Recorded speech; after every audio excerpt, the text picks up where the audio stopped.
Саламатсыздарбы? Эфирде Жогорку кеңештин басма сөз кызматы тарабынан даярдалган күн тартибинде программасы. Бүгүн Жогорку кеңештин пленардык жыйынында бир катар маанилүү мыйзам долбоорлору талкууланууда.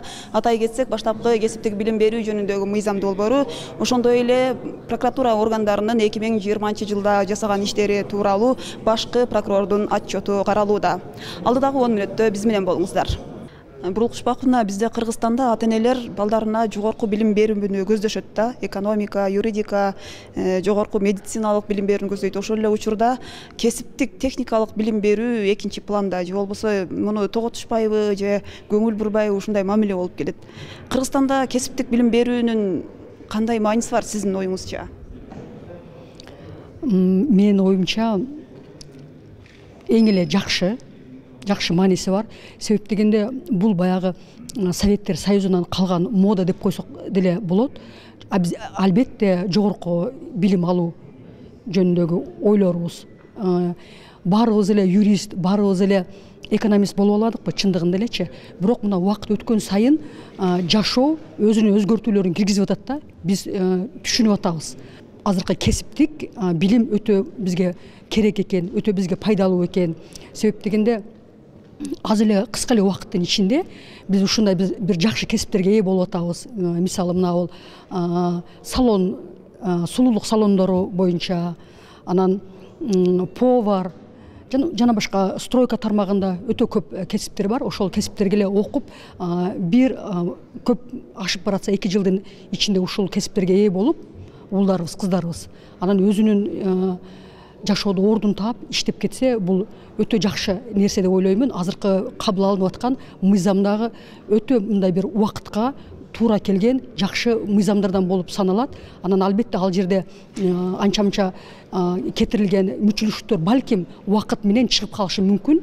Себеп дегенде убакыт турбайт да, бир жерде өзгөрүп турат. Ошого жараша өзгөрүүлөр киргизилет деп ойлоймун. Айсулу Турузбековна, мынакей сиз демилгелеп жатасыз, кесиптик баштапкы билим берүү жөнүндө мыйзамга өзгөртүүлөрдү кириш керек депчи. Сиздин пикириңизде ушул кесиптик билим берүү мекемелерин министрликке түздөн түз карасын деп атасыздар да, анан ушул окуу мөөнөтүн да кыскартып атасыздар. Буга эмне себеп болуп атат? Биринчиден, ушул кесиптик лицейлер түздөн түз министрликке карасын деген бул менин чечимим жана демилгем эмес. Муну ушул правительствонун оптимизациясын жүргүзгөн учурда ушул комиссия менен чечилген маселе болчу. Биринчиден, экинчиден, ушул эмне үчүн окуган мөөнөтүн кыскартып атабыз. Анткени бүгүнкү күндө балдар ушул 3 жыл окуп, бүгүнкү күндө мисалы Европада бакалавриатты 4 жылдан 3 жылга кыскартылды. Биз болсо жыл сайын 14 000 тапшырып ушул кесиптик лицейлерге тилекке каршы жарымынан аз саны бүтүп атат. Анткени ушул абдан мындай айткандай окуу мөөнөтү узун болгондугунан, анан ошол эле учурда 2 жыл 10-11 классты окугандан көрө ушул 3 жыл кесипке ээ болуп ушул чогуу бүткөнгө көптөгөн балдар каршы болуп атат. Ошол үчүн ушул кесиптик лицейлерди мындай бир аз күчтөтүү үчүн жана мөөнөтүн мындай более конкурентоспособный жасаш үчүн ошол эле учурда 2 жылдын ичинде 10-11 классты бүтүп, дипломду алып, ошол эле учурда кесипке ээ болуу, бул мен ойлойм мындай жакшы бир натыйжага алып келет деген оюм бар. Анткени мектепти бүтөрү менен, кесиптик лицейди бүтөрү менен диплом да алат, кесипке ээ болот, мектепти бүткөндөн кийин иштей алат. Бүгүнкү күндө биздин өлкөбүздө 18 жаштан баштап ушул үй бүлө курууга уруксат берилет. Бирок үй бүлө курганда бул жашта мисалы бир эле мектепти бүтө алат. Бирок кесиптик лицейди бүтсө, мисалы кесипке ээ болуп, өзүнүн үй бүлөсүн бага алат. Сиз кандай деп ойлойсуз? Эми ушу 2 жыл мектептин программасындагы окуйт, параллелдүү түрдө кесипти алат. Ушул 2 жыл убагында бала бир кесипти үйрөнө алабы? сөзсүз түрдө үйрөнө алат. Анткени мындай кыска мөөнөттөгү кесиптер бар, узун мөөнөттөгү кесиптер бар. Биз мыйзамда 2-3 жыл деп жазып койдук. Анткени мындай узунураак убакыт кеткен ушул кесиптер ал ушул 3 жыл бою калат. 3 жыл болгондо эле калат. Мындай кыска кесиптерге жакшы болот айрымдарга. Жанар Кубанычевич, бүгүн пленардык жыйында Жогорку Кеңеш прокуратура органдарынын 2020-жылда жасаган иштери боюнча отчет алып жатасыздар. Анан сиз кандай сунуш пикирлерди, суроолорду даярдап жатасыз? Кандай маселелер болуп атат ушул прокуратура тармагына жолдой турган? Эми Кыргызстанда ошо эң чоң көйгөйлөрдүн бири бул мыйзамдуулукту сактоо, мыйзамдардын аткарылышын көзөмөлдөө. Бул прокуратуранын башкы милдети. Бирок мен ушул башкы прокуратурага болгон мындай өзүмдүн сунушум, мына биздин 100 миң деген жарандарыбыз Орусияда эмгек мигранттар болуп иштешет. Көпчүлүгү жанагы тилди билбестиктин айынан же болбосо кандайдыр бир кылмыш иштери менен ошо соттолуп кеткен, негизсиз соттолуп кеткендери бар, адилетсиз соттолуп кеткендери бар. Ошол Орусиянын түрмөлөрүндө көп адамдарыбыз жатат. Ошолордун туугандары ошону тынбай барып келип самолет менен туугандарынан кабар алганга өтө көп чыгым болуп атышат. Ошондуктан менин ушу башкы прокуратурага сунушум ушул экстрадиция маселесин Орусия мамлекети менен сүйлөшүп, аны күчөтүү жана Кыргызстанга ошо өзүбүздүн жарандарды, түрмөдө абактагы жарандарды көбүрөөк которуп, ушул жакта ошону жанагы көпчүлүк Орусияда адвокаттар да мага кайрылып атышат. Бул жактагы туугандары кайрылып атышат. Мисалы, Ген прокуратурага барып, ошол тууганын которуп алуу, экстрадициялап Кыргызстанга алып келүүдө процедуралар аябай татаал.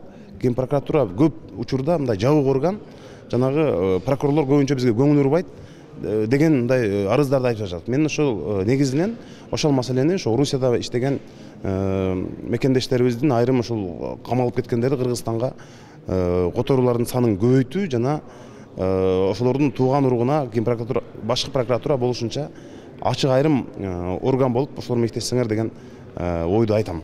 Чыргалбек Күрчбекович, кече тармактык комитеттерде башкы прокурордун отчету каралып жатканда башкы прокурор Курманкул Зулушев айтты, ошо тергөө менен кызматташууну алып салуу керек деген пикирде экен да. Буга сиздин көз карашыңыз кандай?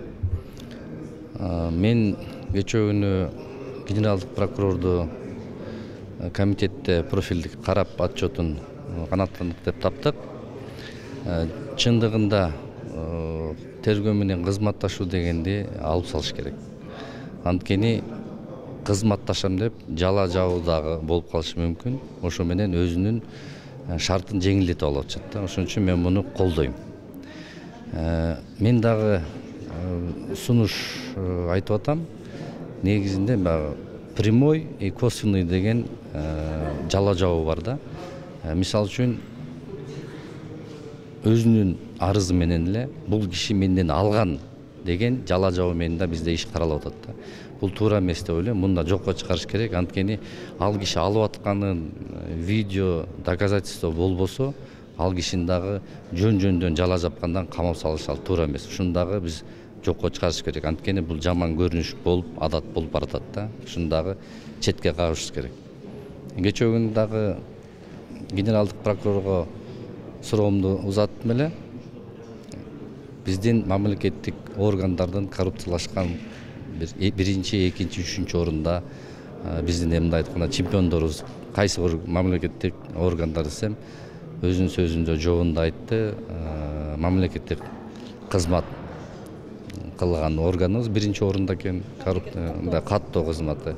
Экинчи болсо биз транспорт министри, үчүнчү биздин тилекке каршы билим берүү министри тармагын айтты да. Эми бул боюнча кандай иш-чараларды алып баратканын өзү кыскача айтып кетти. Бул боюнча алдын алуу боюнча чараларды көрүп атышыптыр. Үмүтәли Токторович, бүгүн Жогорку Кеңеш башкы прокуратуранын отчетун карап жатасыздар. Ушу 2020-жылда жасаган иштери боюнчачы, анан кече комитетте да талкуу болду. Кандай өзгөрүүлөр болуп атат? Эмне өзгөчөлүк бар экен ушу кезектеги отчетундачы?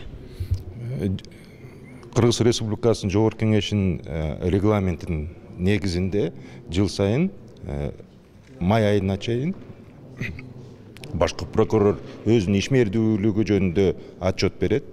Кече комитетте, профилдик комитетте өзүнүн отчетун башкы прокурор отчетун берди.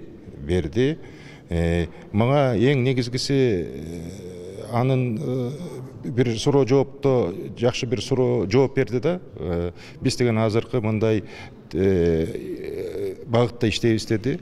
Мурун дайыма кылмыштуулуктун болуп аткан ошонун ачылышынын санына карасак, азыр биз санына эмес, саны деген показательди вообще карабайбыз, ошо сапатына. Анан албетте азыр жаңы келген башкы прокурор 2020-жылга отчет берип атат. 2020 жылда азыр абдан көп мындай коррупция боюнча кылмыш иштери козголуп, жакшы иштер болуп атат. Эми азыр отчетун угабыз, жогорку кеңеш отчеттун негизинде анын баанын берет.